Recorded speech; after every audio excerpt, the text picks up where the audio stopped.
I started to get a bit anxious, and for the first time ever in a triathlon, I thought I might actually start to panic.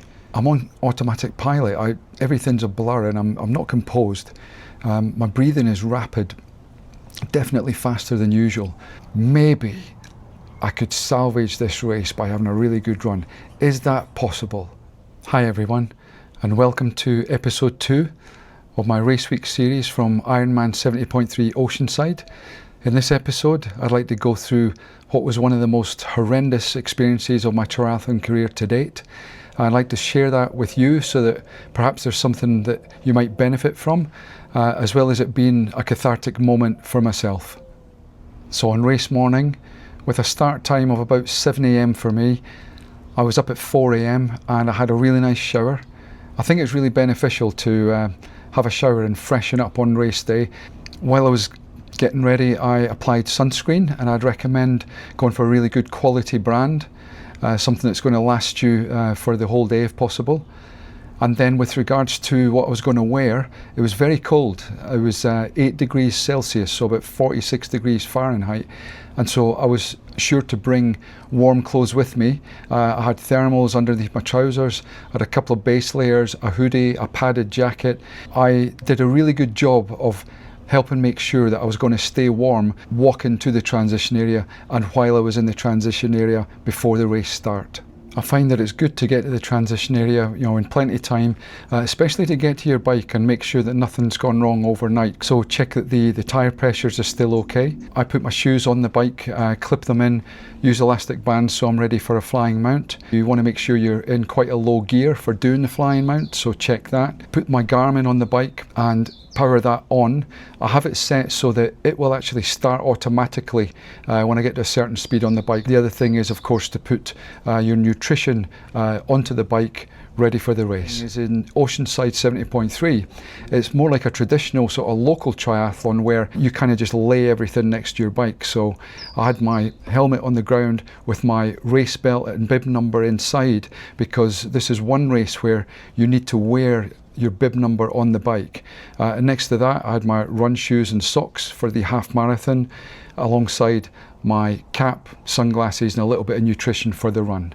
Once I had set my gear up, I looked to do normally about a 5 to 10 minute warm-up jog, but the transition area was so incredibly busy that I ended up just kind of running for 2 or 3 minutes inside transition, just in and out of people, just to try and get the circulation going a little bit. But it wasn't a very successful warm-up, I have to say. When I'm all set up, I like to take a few moments and visualize the race ahead and think about what I'm going to do in the swim, bike and run and in the transitions, and just almost play a movie in my head about how I would like things to go. Up until this point, I would say I did a really good job of keeping myself warm with the clothes I was wearing, so it's really crucial to keep your core warm before the start of the race. I like to wait as long as possible before putting my wetsuit on, because I know that especially if you're going to queue up for a while, then you might cool down a bit, and I've done such a good job of staying warm with these warm clothes on. I changed into the wetsuit, but I still had about 20 minutes until my start time. And there's nothing else you can do, because you have to seed yourself, you wait in line, and you're standing on concrete. And what I found was that my feet were getting particularly cold, my ankles started to get cold, my hands were getting cold. And I was looking around, I could see quite a few people wearing flip-flops, giving you some insulation from the ground. The thing that concerned me the most was, for the first time in any triathlon that I've done, I actually started to feel cold within my core, which is very unusual. The water temperature on the day was 13 degrees Celsius, that's about 55 Fahrenheit. And this is borderline for a swim cancellation, or at least a shortening of the swim on an Ironman 70.3 race. But the organisers had decided that we would go ahead with a full swim. I have experienced cold water before, for example in Llandudno in Wales, in Grafham Water in England, in the UK. But in those cases, you got an opportunity to go in the water beforehand and kind of acclimatise for 4 or 5 minutes before the race start. There was no possibility at this race to get into the water and try and acclimatise first. I wasn't too bothered. I was still fairly confident because I'd raced, for example, 70.3 Indian Wells, which was a cold swim without any entering the water beforehand. And even there, I would come out the water with feet and ankles like ice blocks as I was running to my bike. So I'd done similar in the past, or at least I thought I had. And I thought, I'll just tough it out and I'll warm up on the bike. But little did I know what lay ahead. So the race starts and I'm in the water, and yes, it's very cold, but I knew it was going to be cold. And for the first couple of 100 meters, I'm settling into my stroke. I'm feeling as composed as I could be in the moment, and things are looking okay. A couple of 100 meters later though, my goggles have started to fog up. And what I realized was that while I was waiting in line before the swim, I did get some water from someone to rinse my goggles with, but I forgot to put saliva on the inside of the lenses to wipe them and make sure they were clean. I had the composure about me to pause briefly, rinse the goggles, put them back on. It made a huge difference, and I carried on with the swim. As I reached about the halfway point of the swim, things took a turn for the worse, unfortunately. I started feeling really cold in my body. I think perhaps I'd experienced some kind of shock when I'd gone in the water, and it was maybe sinking in now. When we turned at the halfway mark, to top it all off, we were swimming back straight into the sun, and despite wearing tinted goggles, when I looked up, I couldn't see a thing. You just saw white light, nothing else. The occasional green swim cap, which I would try and follow, see if I was going in the right direction. But with the cold, not knowing where I was, feeling a little bit isolated because sometimes when I looked up I couldn't see anything, I started to get a bit anxious. And for the first time ever in a triathlon, I thought I might actually start to panic. Thankfully, I was able to push these feelings down, and even though there were a couple of times where I really wanted to get in a boat and get out of that water, I hung in there and I finished the swim, exited the water completely disoriented and very, very cold. It turned out when I left the water that I was in 14th position out of about 158 guys or so that started in my age group. I think it's worth taking a pause before I move on to the rest of the race and just going through some of the lessons that I learned from that experience in the swim and sharing them with you, so hopefully there's something that you can take away from all of this. The first thing is take disposable flip-flops, something that I can wear, keep my feet isolated from the ground before the race, and just throw them away before the race. Perhaps even some kind of jumper, an old jumper or something to wear right up until the start that you can just take off and throw away again. I've seen the professionals and other athletes sometimes use like these thermal blankets that you get at the end of a marathon, these kind of foil blankets. Maybe something like that wrapped around your body under your tri-suit might help a bit. When I've been swimming here in Arizona, I've been choosing times of day that are comfortable to go to the outdoor pool so that it's not too cold. But thinking about it in hindsight, I should have been going like 5 a.m. in the morning when it was freezing, getting in there and getting some cold water exposure. When I got to Oceanside, I didn't go in the sea. I didn't have lots of time when I got there, but I could have found some time to go in the sea and find out what it was really like. So I think that was a big mistake. I have a neoprene skull cap that I could have brought with me. I've got neoprene boots, and these are things that, you know, I thought I could tough it out. I thought, I've done this before, I'll be okay. But no, I should have brought them with me, and I should have used them. My goggles, as I mentioned, I think they're ready for being changed out, and I'm going to get a new pair, but I should have thought of that before the actual race. I think the other most important thing is that when I couldn't see on the way back, now you couldn't swim in the harbour at Oceanside before the race. It was not possible, not permissible even. What I could have done was taken a really good look at the course, and usually you would look at landmarks ahead of you so you could see where you're swimming. But one of the things I think I could have done would have been to look at the landmarks to the side of me. And there's like a causeway next to the harbour where transition is actually. If I just remembered that as long as that was near where I was, I'd be swimming in the right direction and I would eventually come to the swim exit. That would have given me much more comfort and caused less anxiety on the way back on the swim. So I'm out of the water and I'm running through transition. It's a long way to the bike. I'm on automatic pilot. Everything's a blur and I'm not composed. My breathing is rapid. Definitely faster than usual, but I get to my bike and my brain knows what it's doing, but I don't actually feel as though I'm physically present. It's quite surreal. I'm like, am I really here? I've got no towel to dry myself off and kind of warm up the body a little bit before I get on the bike. I didn't even put an extra layer out so that I can put that on and maybe warm up a bit on the bike, and the reason being that I've done races like this before. I'll be fine. I'll warm up on the bike. I can handle it. Well, no, you won't. Not this time, Sandy. So I'm running with my bike out of transition, and when I get across the mount line, I go to do my flying mount, but I'm not actually going that fast, and I start to wobble, almost fall over. Thankfully I managed to salvage the situation and started pedaling out of transition. I could see people around all cheering and so on, but I knew they were there, but I didn't feel like I was there. I was delirious. I was certainly out of control. Very rapid breathing. I'm sure my heart rate was high. I tend to pride myself on doing fast transitions, coming from a short distance background.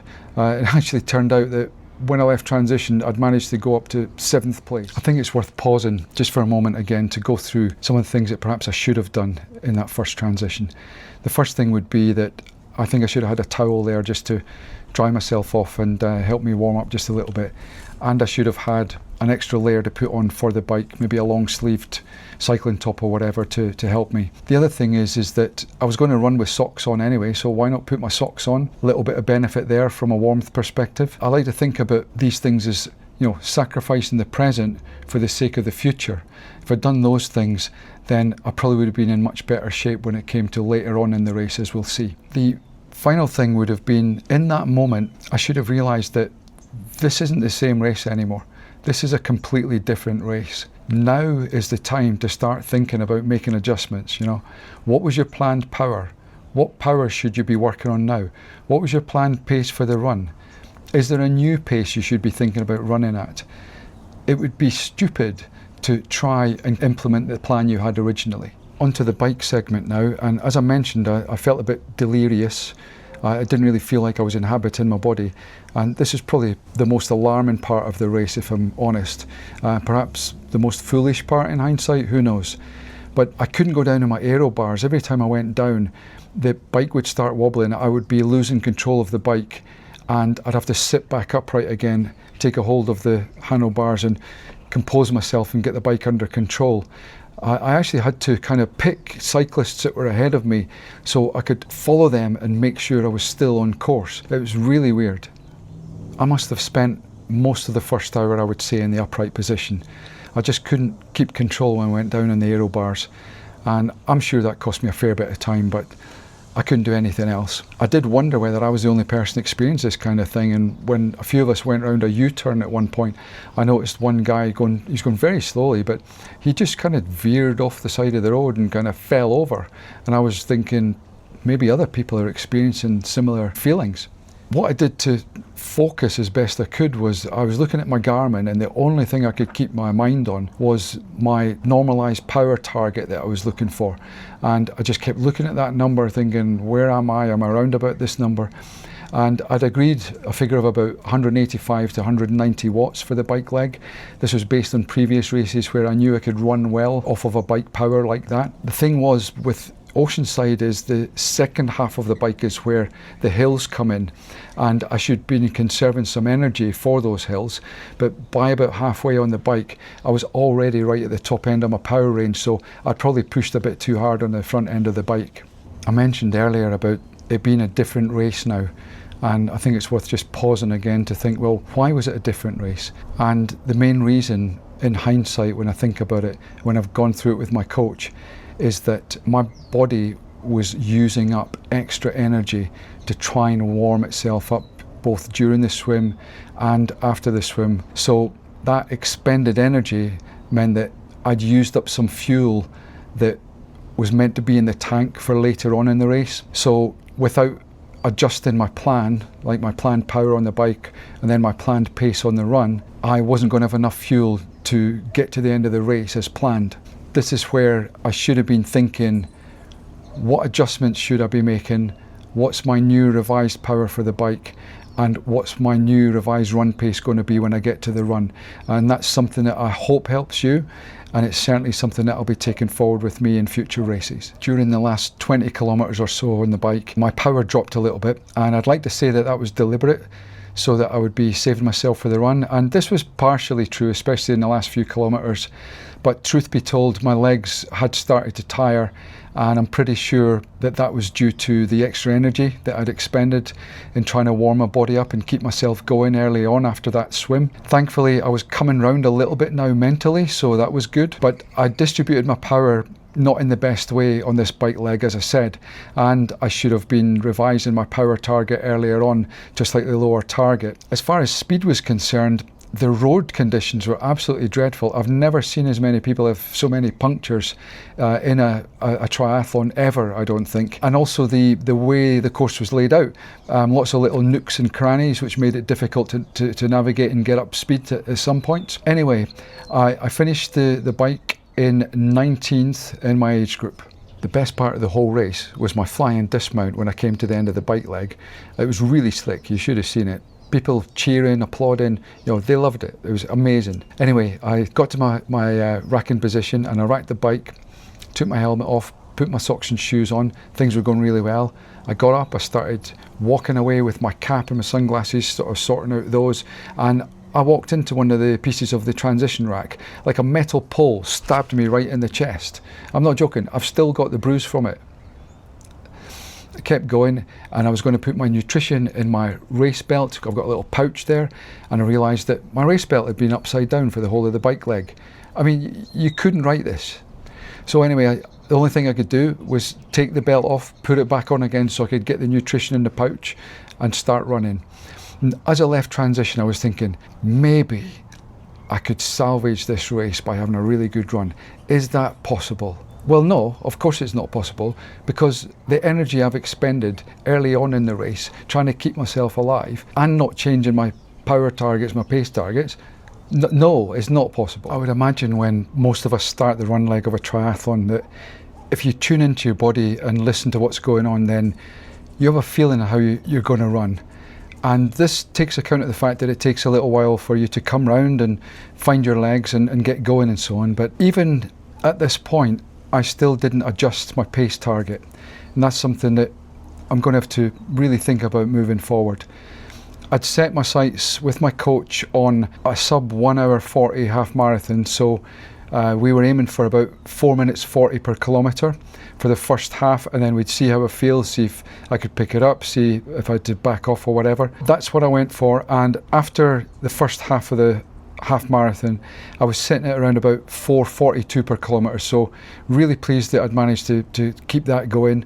And then with 5 miles to go, so about 8 kilometres to go, the pace had dropped a little bit, but I was still sitting around about 4:45 per kilometre. It was almost at the mile 8 marker that I had a bit of an epiphany, really. I realised that for the first time in a while, I was maybe going to have to walk part of this half marathon. And so what I did was I ran through in my head what my race targets had been. And the first thing, of course, was to race my best race. You can only do that and then you'll finish where you finish. Of course, I hadn't done that. I hadn't readjusted when I should have done. The second thing I thought was maybe I could get a podium in America, which is a top 5. About 16 months ago, I did come second at Ironman 70.3 Indian Wells. So it had been possible, but no way that was going to happen. If I had managed to do that, maybe I would have been in with a shout for a 70.3 world slot. Then after that, could I finish in the top 10? And the final target that I had in my mind was that I had to remind myself that I chose this race in particular because it is fairly hilly for a half Ironman. And I'm going to Nice in September. This is a stepping stone to Nice.